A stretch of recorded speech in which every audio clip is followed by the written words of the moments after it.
Assalamualaikum warahmatullahi wabarakatuh. Selamat datang di mata kuliah Mikrobiologi Industri. Pada kali ini kita akan masuk ke sesi pertama, yaitu tentang pengantar mikrobiologi industri. Kita lihat dulu visi dan misi Universitas Esa Unggul. Visinya adalah menjadi perguruan tinggi kelas dunia berbasis intelektualitas, kreativitas, dan kewirausahaan yang unggul dalam mutu pengelolaan dan hasil pelaksanaan Tridharma perguruan tinggi. Misi yang diemban adalah menyelenggarakan pendidikan tinggi yang bermutu dan relevan, menciptakan suasana akademik yang kondusif, dan memberikan pelayanan prima kepada seluruh pemangku kepentingan. Nah, kita akan masuk ke perkuliahan. Kali ini kita akan melihat topik-topik sebelum dan sesudah UTS. Topik-topik sebelum UTS kita akan belajar tentang, yang pertama, tentang pengenalan dan sejarah mikrobiologi industri yang akan kita lakukan hari ini. Kemudian mikroba dalam industri. Yang ketiga adalah kinetika pertumbuhan mikroba.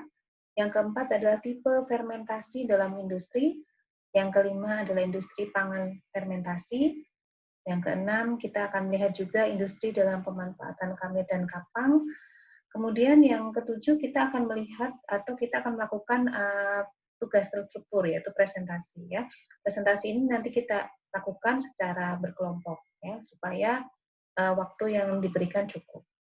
Kemudian setelah UTS kita akan melihat industri dalam produksi enzim, kemudian kita juga melihat teknologi produksi vaksin dan biofarmasetika, teknologi produksi antibiotik, ya, industri produksi antibiotik, kemudian ada kunjungan virtual ke industri vaksin, kemudian kita juga melakukan tugas terstruktur kembali, sehingga tugasnya itu nanti mendapatkan penilaian yang tinggi ya, karena cukup banyak. Kemudian ada industri pengolahan limbah, dan yang terakhir nanti kalian akan melakukan presentasi, semuanya dilakukan secara berkelompok. Sistematika pembelajaran, karena kita masih dalam masa pandemi, maka pembelajaran yang dilakukan adalah menggunakan pembelajaran online, baik secara sinkronus atau secara real time dengan menggunakan Zoom atau Google Meet, atau dengan sistem asinkronus atau tidak real time dengan menggunakan e-learning. Zoom atau Google Meet ini kita laksanakan wajib pada pertemuan pertama, ke-7 dan ke-14. Tetapi kita akan melakukan sesuai dengan kesepakatan bersama, kita akan melakukan pembelajaran secara sinkronus menggunakan Zoom atau Google Meet pada waktu-waktu di luar waktu yang wajib tadi ya, tetapi harus dengan kesepakatan bersama, terutama untuk pembuatan tugas ya. Kemudian kita juga bisa melakukan tanya jawab dan diskusi, ini bisa juga dilakukan di e-learning. Nanti kalian bisa lihat di bagian tanya jawab atau diskusi sama seperti website kelas online sebelumnya ya. Kemudian kita juga bisa melakukan review jurnal dan presentasi, dan evaluasi kita lakukan dengan UTS dan UAS. Kuis tidak ada ya, maaf, ini diralat. Penilaian kehadiran akan kita nilai sebesar 10%, UTS 30%, UAS 35%, dan tugas 25%. Tujuan perkuliahan kali ini adalah kalian bisa mengetahui konsep mikrobiologi industri, kalian bisa mengetahui pemanfaatan mikroba dalam kegiatan industri makanan, kesehatan, lingkungan, dan lain-lain. Kemudian kita juga bisa mengenal beberapa industri yang memanfaatkan mikroba di Indonesia, bukan hanya di luar negeri, tapi juga di Indonesia, dan juga mampu merencanakan suatu proyek industri berbasis mikroba yang berpotensi dikembangkan di masa depan. Buku referensi, ini adalah buku referensi yang sudah tua ya, jadi kalian bisa mengambilnya atau bisa mendapatkan edisi-edisi yang terbaru, jadi cetakan yang terbaru dari referensi-referensi dasar ini, atau kalian juga bisa mengunjungi perpustakaan kalau sudah memungkinkan keadaannya, atau bisa menggunakan e-book dan jurnal-jurnal yang sudah tersedia secara gratis di website. Oke, sekarang kita masuk ke perkuliahan, yaitu pengenalan tentang mikrobiologi industri. Kita harus mengenal dulu apa itu mikrobiologi industri. Jadi, mikrobiologi industri adalah suatu proses dalam jumlah yang besar dalam kondisi terkendali untuk menghasilkan produk yang bermanfaat dan mempunyai nilai ekonomi yang tinggi. Dalam hal ini menggunakan mikroba, ya.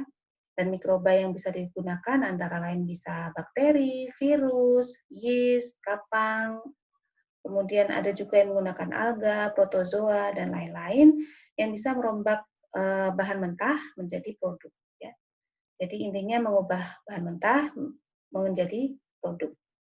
Dan kalau kita lihat di dalam mikrobiologi industri itu pasti ada ahli mikrobiologi. Nah, ahli mikrobiologi ini ternyata dalam industri itu bisa diperlukan dalam berbagai sektor, mulai dari makanan, kemudian perikanan, farmasetika, kemudian pengolahan limbah, ekspor impor, ya, dan juga penelitian dan pengembangan produk.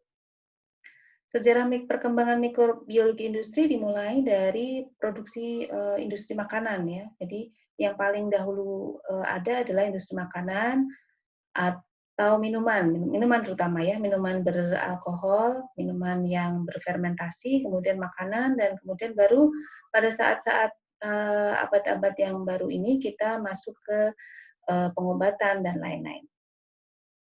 Jadi ini bisa kalian lihat mulai dari minuman beralkohol sampai dengan produk-produk yang dihasilkan dari rekayasa genetika. Kenapa kita menggunakan mikroba di sektor industri untuk menghasilkan produk? Karena mikroba memiliki kelebihan, antara lain tumbuhnya cepat, lahan yang diperlukan untuk menumbuhkan tidak luas, tidak dipengaruhi iklim untuk pertumbuhannya, mudah dikendalikan, dan bisa dimodifikasi secara genetik.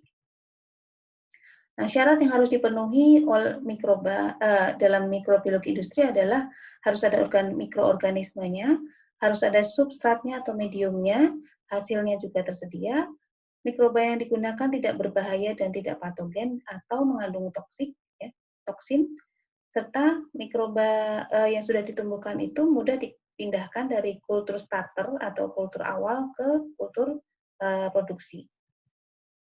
Faktor-faktor yang mempengaruhi mikroorganisme dalam industri ada suhu, seperti pada pertumbuhan di laboratorium biasa, ya.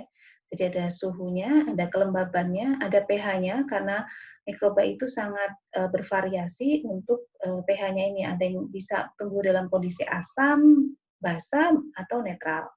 Kemudian keberadaan ion logam yang bisa berfungsi sebagai nutrisi, ada juga yang bisa berfungsi sebagai toksik bagi si mikroba. Kemudian mikroba dalam industri fermentasi, kalau dalam industri biasanya dia mengubah substrat menjadi produk itu dengan proses fermentasi, syaratnya harus murni biakannya, tidak ada kontaminasi, memiliki produktivitas yang tinggi, unggul, stabil, dan tidak patogen. Dan ini bisa kalian lihat beberapa mikroba umum yang digunakan dalam industri. Kemudian produk komersial yang bisa dihasilkan dalam mikroba ada golongan makanan, penyedap rasa, suplemen makanan serta minuman, asam organik, antibiotik, dan insulin. Juga seperti sudah saya sampaikan bahwa ahli mikrobiologi industri dapat bekerja pada beberapa sektor industri, ya. Kemudian kita juga lihat perkembangan industri di Indonesia, yaitu perdagangan menuju pasar regional dan global, kemudian arah investasinya menuju ke kawasan yang menguntungkan, ada perkembangan teknologi informasi, kemudian teknologi biologi molekuler juga berkembang dalam perkembangan industri mikroba di Indonesia, ya. Kemudian adanya pergeseran pola konsumsi pangan ke non-pangan yang harus dipenuhi, tingkat konsumtif yang meningkat dari masyarakat juga harus dipenuhi juga, dan adanya penyakit dan infeksi yang meningkat. Jadi kebutuhan akan vaksin, kemudian antibiotik, dan beberapa terapi lain juga dibutuhkan.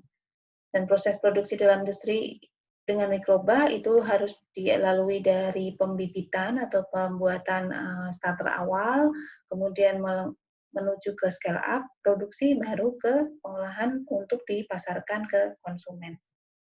Dan rantai pasok industri seperti kalian tahu bahwa dari substrat atau produk itu diolah di dalam suatu industri, kemudian didistribusikan sehingga sampai ke tangan konsumen. Jadi rantainya cukup panjang.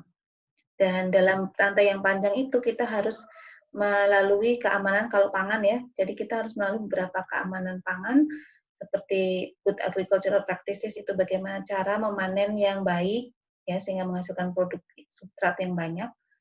kemudian good handling practices, bagaimana cara menghandle hasil dari tempat kita mengambil bahan sampai ke pabrik. Good manufacturing practices juga bagaimana kita mengolah dengan baik sehingga tidak terjadi kontaminasi.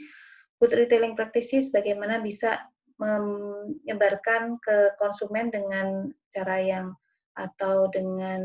lebih safe atau lebih aman, dan good warehouse practices atau penyimpanan yang baik.